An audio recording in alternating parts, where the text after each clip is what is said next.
Sebuah pernyataan yang cukup mengejutkan datang dari pemerintah Zionis Israel. Ya, pemerintah Zionis Israel rupanya secara gamblang telah menyatakan perang terbuka terhadap bangsa Indonesia. Hal ini ditunjukkan teman-teman semua dengan pendudukan rumah sakit Indonesia di Gaza dan juga ancaman-ancaman terhadap kapal rumah sakit TNI yang hendak melaksanakan misi kemanusiaan ke jalur Gaza. Tentu, dua bukti ini sudah sangat cukup untuk menjadi sebuah pertanda bahwa Israel memang ingin terperang terbuka, memang ingin mengumumkan bahwa Israel ingin berkonfrontasi langsung dengan Indonesia.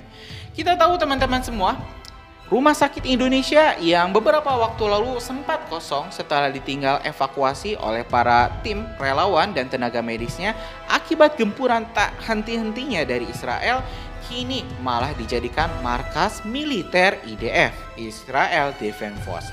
Tentu hal ini sangat melanggar hukum internasional dan konferensi Jenewa, di mana rumah sakit, sekolah, universitas tidak boleh dijadikan sebuah sarana militer suatu negara, karena ini adalah tempat netral, ini tempat yang harus dijaga kenetralitasannya.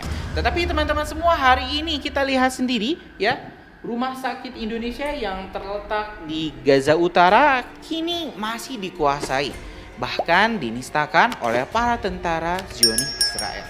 Padahal sangat miris. Awalnya Zionis ini, tentara IDF ini menuduh Rumah Sakit Indonesia ini sebagai Hamas Base, sebagai markas operasi militer Hamas. Tapi hari ini ya, Israel telah menunjukkan kembali kebodohannya dengan menjadikan Rumah Sakit Indonesia sebagai markas militer. Padahal awalnya mereka yang menuduh para pejuang Palestina menjadikan Rumah Sakit Indonesia ini sebagai markas, tetapi justru mereka sendirilah yang membuktikan bahwa Israel lah yang menjadikan sarana yang netral, sarana kesehatan Rumah Sakit Indonesia menjadi markas militer mereka. Tentu teman-teman semua, ancaman terhadap kapal Rumah Sakit Indonesia juga tidak bisa dianggap sebelah mata. Salah satu alasan kenapa pemerintah Mesir sampai saat ini belum juga memberikan clearance, belum kunjung memberikan izin atau lampu hijau agar kapal Rumah Sakit Indonesia bisa berlayar ke Gaza adalah salah satunya yaitu ancaman dari pemerintah Zionis Israel. Ya, para tentara Israel mengancam akan menenggelamkan seluruh kapal bantuan yang masuk tanpa izin ke perairan Gaza. Ini mungkin menjadi salah satu alasan penting kenapa pemerintah Mesir tidak kunjung memberikan izin. Karena teman-teman semua, sebelumnya Kemenhan juga telah mengkonfirmasi bahwa alasan pemerintah Mesir tidak mengizinkan kapal Rumah Sakit Indonesia melanjutkan misi kemanusiaannya ke Gaza adalah karena pelabuhan Mesir itu penuh ya. Tapi sebenarnya alasan utamanya bukan itu teman-teman semua ya. Mesir itu punya pelabuhan yang sangat luas ya, dan bisa menampung ratusan kapal. Jadi kapal Indonesia 16 itu nggak akan terlalu berpengaruh. Alasan utamanya itu adalah alasan keselamatan. Dan tentu teman-teman semua, jika sesuatu hal terburuk ya terjadi kepada kapal bantuan kemanusiaan, kapal Rumah Sakit Indonesia, pemerintah Mesir akan menjadi pihak yang paling dipersalahkan dan harus bertanggung jawab. Jadi teman-teman semua, kita memang mungkin harus bersabar ya. Kita harus bersabar menunggu situasi mereda hingga kapal bantuan Rumah Sakit TNI ini bisa melanjutkan misinya. Walaupun menurut TNI ya, kami siap untuk berlayar kapanpun setelah ada perintah. Dua hal ini teman-teman semua telah menjadi bukti, telah menjadi sebuah provokasi nyata terhadap bangsa Indonesia, terhadap militer Indonesia.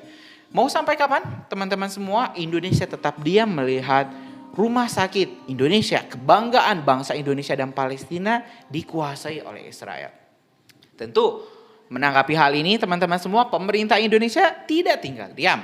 Menteri Luar Negeri Indonesia Ibu Retno Marsudi telah melayangkan protes keras dan kecaman terhadap pemerintah Zionis Israel di United Nations, di PBB, dan di konferensi Jenewa Swiss beberapa pekan yang lalu. Di sana Menlu kita Bu Retno ini mendesak agar Rumah Sakit Indonesia ini dikembalikan fungsinya sebagai sarana medis dan mendesak pemerintah Zionis Israel menarik pasukannya dari Rumah Sakit Indonesia. Penolakan juga datang dari Presidium Mercy yang telah mengirimkan surat secara langsung kepada WHO ya untuk mengembalikan struktur atau fungsi rumah sakit ini menjadi Rumah Sakit Indonesia ini kembali beroperasi ya. Pemerintah Indonesia dan Mercy ya selaku yang menginisiasi pembangunan Rumah Sakit Indonesia telah berusaha maksimal di jalur diplomatisnya. Dan tentu teman-teman semua, jalur diplomatis memang rasanya bakal mentok ya. Bakal mentok di WHO, bakal mentok di PBB. Karena itu teman-teman, pemerintah Indonesia pun akhirnya memutuskan untuk mengirimkan pasukannya ke perbatasan Israel. Ya ini teman-teman semua, saya sudah mendapatkan informasinya di sini. Di salah satu artikel di Tribun News teman-teman, di artikel yang berjudul Indonesia kirim 120 prajurit TNI ke perbatasan Israel Lebanon. Nah, di sini teman-teman TNI ternyata telah mengirimkan tambahan pasukan sebanyak 120 ke perbatasan Israel Lebanon. Dan di sini teman-teman mengutip di kompas.com via Tribun News Kamis 14 Desember 2023, upacara pelepasan 120 TNI ini dilakukan di Dermaga Komando Lintas Laut Kolin Lamil, Jakarta Utara. Upacara itu dipimpin Panglima TNI langsung ya, Bapak Jenderal TNI Agus Subianto. Dilaporkan 120 TNI ini tergabung dalam Satuan Tugas Kontingen Garuda Maritim Task Force Satgas Kongga MTV. Mereka dikirim untuk ditugaskan sebagai pasukan perdamaian PBB di Lebanon. Adapun penugasan di perbatasan Lebanon Israel ini akan berjalan selama kurang lebih 1 tahun ke depan. Dalam pernyataannya, Panglima Agus menyebut 120 TNI itu bertugas sebagai pasukan perdamaian PBB. Hal itu pun bukan merupakan sesuatu yang asing bagi Indonesia. Agus juga menyatakan situasi global saat ini, khususnya Israel dan Palestina. Pasalnya konflik tersebut mempengaruhi stabilitas keamanan di perairan Lebanon, baik secara langsung maupun tidak. Oleh karena itu, Panglima TNI meminta kewaspadaan maksimal dan kesediaan tinggi dari semua unsur Satgas. Panglima Agus pun tak lupa mengingatkan potensi bahaya asimetris di laut, yang contohnya seperti pembajakan, perombakan yang bisa saja terjadi hingga memicu instabilitas perdamaian antara Israel dan juga Lebanon. Nah teman-teman semua, kurang lebih Indonesia saat ini menempatkan 1023 pasukan di Lebanon, ditambah kalau sekarang ada 120 ya tambahan pasukan. Nah, kenapa Indonesia mensiagakan pasukan sebanyak ini?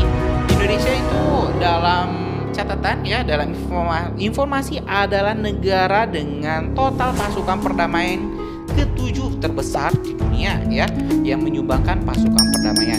Di sini Jenderal Panglima TNI telah mewanti-wanti bahwa pasukan harus siaga, pasukan harus siaga tempur, karena sewaktu-waktu mungkin saja pasukan perdamaian akan dikerahkan ke Gaza, akan dikerahkan ke Tel Aviv untuk mengepung atau meredam konflik antara Israel dan Palestina. Kita tidak tahu teman-teman semua kapan jelasnya pasukan perdamaian ini akan diberikan mandat oleh PBB untuk bertindak ya, untuk menjadi penengah antara konflik kedua bangsa ini. Tapi ini pengiriman pasukan ini tentu menjadi sebuah bukti bahwa Indonesia tidak main-main menanggapi ancaman, menanggapi provokasi perang dari Israel. Jangan berpendapat bahwa pasukan ini sedikit, hanya 1000 misalnya, hanya 1120. Jangan menganggap pasukan TNI yang hanya sedikit ini dianggap sebelah mata. Pasukan yang dikirim tentu adalah pasukan terlatih, pasukan yang sudah berani mengambil resiko. Dan tentu Israel juga akan sangat mewaspadai pasukan TNI kita, karena jika ya ada satu pasukan perdamaian yang gugur akibat serangan langsung Israel, ini tentu akan mempermudah jalan Indonesia mengirimkan pasukan yang lebih banyak atas dasar kemanusiaan, atas dasar penyerangan terhadap pasukan perdamaian. Ya, teman-teman semua, dua hal ini tentu menjadi bukti bahwa Indonesia siap Indonesia siap ya menjawab tantangan perang dari pemerintah Zionis Israel. Kita jawab lewat jalur diplomasi dengan ujung tombak kita Menteri Luar Negeri Retno Marsudi, dan kita juga menjawab secara militer dengan penambahan pasukan perdamaian ya, sudah menambah 120 ditambah hampir 12% kekuatan kita di Libanon. Itu perbatasan Israel Libanon ya. Jadi sewaktu-waktu misalnya Indonesia menginstruksikan untuk bergabung dengan para pejuang Palestina dan bergabung dengan pasukan perdamaian yang lain, pasukan Indonesia bisa langsung bertugas di medan tempur. Oke teman-teman semua ya, itu mungkin informasi kita hari ini. Israel memang telah berulang kali memprovokasi Indonesia dengan menyerang rumah sakit Indonesia, dengan menduduki rumah sakit Indonesia, dengan menjadikan rumah sakit Indonesia sebagai markas militer, dan juga tak lupa ancaman-ancaman terhadap kapal bantuan rumah sakit Indonesia yang saat ini juga masih tertahan, tidak bisa melanjutkan misi kemanusiaan ke jalur Gaza. Tentu kita berdoa teman-teman semua, jika pun terjadi konfrontasi secara langsung dengan Israel, kita selaku masyarakat Indonesia siap dikirim ya teman-teman semua, kita siap dikirim untuk menjadi pejuang-pejuang yang akan membela kemerdekaan bangsa yang terjajah, yaitu bangsa Palestina. Itu saja teman-teman semua dari saya. Kita bakal lanjut di video selanjutnya. Assalamualaikum warahmatullahi wabarakatuh.